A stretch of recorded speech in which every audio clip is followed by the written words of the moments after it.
Assalamualaikum warahmatullahi wabarakatuh.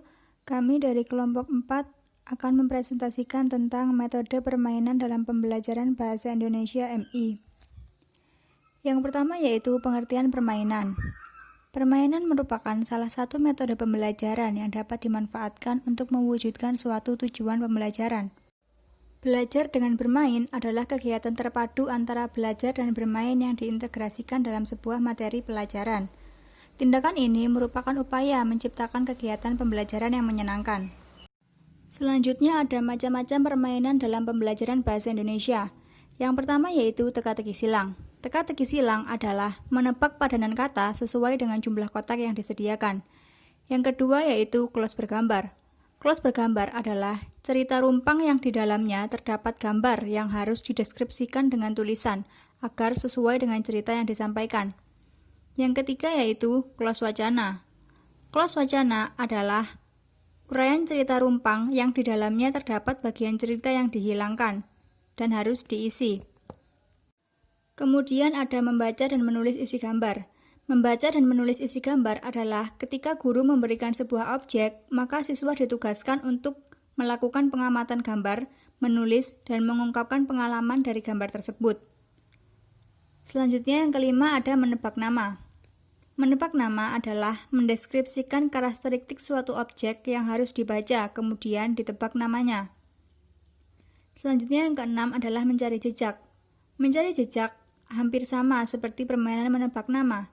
Bedanya hanya pada kalimat terakhir saat akhirnya si pencerita melontarkan teka-tekinya.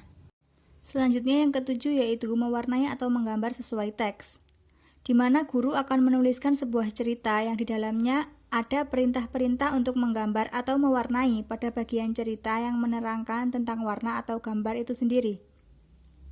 Yang kedelapan adalah tebak teman. Tebak teman ini adalah sarana yang paling efektif untuk memperkenalkan antar sesama teman di dalam kelas. Selanjutnya ada bisik berantai. Bisik berantai adalah seperti yang kita tahu bahwa siswa akan berbaris untuk membisikkan sebuah kalimat yang telah disampaikan oleh gurunya hingga harus ditebak oleh siswa yang berada di barisan paling akhir. Selanjutnya ada baris pujangga. Baris pujangga hampir sama seperti permainan puisi.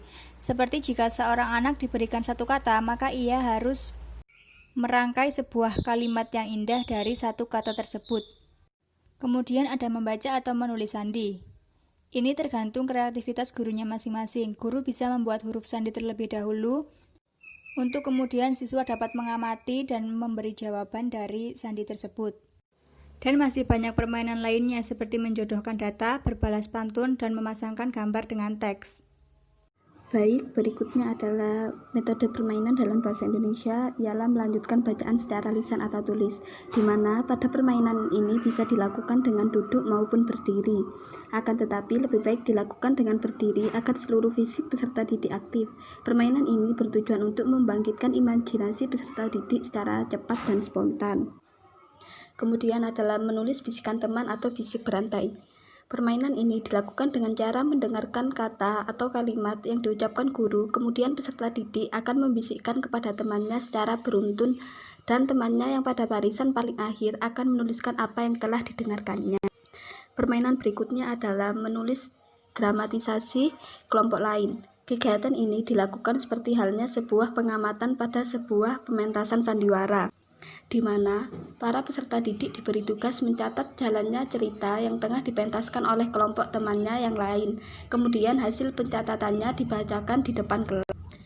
Kemudian adalah mendeskripsikan teman pilihan secara tertulis, di mana pada permainan ini para peserta didik diminta mendeskripsikan salah satu temannya secara tertulis. Kesempatan ini dapat dimanfaatkan untuk merangsang para peserta didik menulis cerita tulis atau lisan dalam pembelajaran. Permainan selanjutnya ada menebak benda misteri. Pada permainan ini, peserta didik diminta untuk membawa benda terbungkus yang tidak boleh diketahui oleh kelompok lain, dan mereka akan mendeskripsikan isi benda tersebut. Kemudian permainan menyusun kalimat dari kata akhir. Pada permainan ini, anak diminta untuk melanjutkan kalimat dari kata akhir yang telah diucapkan oleh sang guru, dan dari kata akhir itu akan menjadi kata pertama untuk membuat kalimat baru. Contohnya, kata pertama, setiap hari aku pergi ke sekolah naik sepeda. Dan kata keduanya adalah sepeda biru adalah hadiah lomba melukis, dan begitu seterusnya. Berikutnya adalah bercerita dengan menjodohkan gambar. Permainan ini bisa dilakukan oleh guru-guru di sekolah dasar. Permainan ini paling baik jika dilakukan dalam suasana seperti dalam perlombaan. Langkahnya adalah: pertama, guru menyiapkan 4 kelompok pasangan gambar yang dilipat dan dimasukkan dalam kaleng atau kotak kardus secara terpisah. 4 kelompok diberi kesempatan untuk adu kecepatan dalam memasang gambar pada kertas planu, kemudian mendeskripsikan gambar-gambar tersebut. Kemudian ada permainan imajinasi bertema, di mana permainan ini dilaksanakan oleh individu peserta didik dengan cara guru memberikan tema, bahwa mereka seakan sedang bertemu dengan 3 orang temannya di sebuah tempat. Mereka berempat sepakat kalau hari itu akan pergi ke sungai untuk memancing. Tugas peserta didik ialah membuat dialog secara tertulis, yang nanti akan dibacakan oleh teman yang lainnya setelah karya tulis itu ditukar dengan acak. Selanjutnya adalah permainan memainkan boneka. Permainan ini dilakukan oleh peserta didik secara berkelompok. Guru memberikan sebuah tema cerita, kemudian memperlihatkan boneka-boneka yang bisa dimainkan. Untuk melaksanakan permainan ini, guru harus menyiapkan panggung boneka. Anak-anak bermain di balik layar, yang terlihat hanya gerak boneka dan suara anak yang membawakan perannya masing-masing.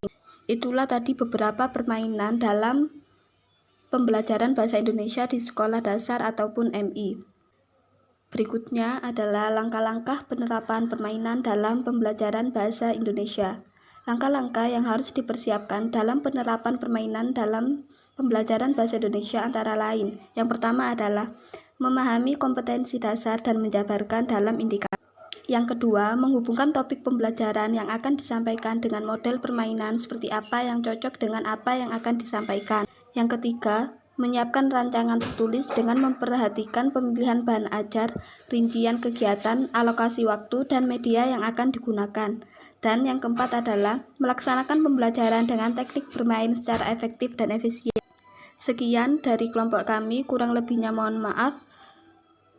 Apabila ada salah kata dan perbuatan mohon dimaafkan. Terima kasih. Wassalamualaikum warahmatullahi wabarakatuh.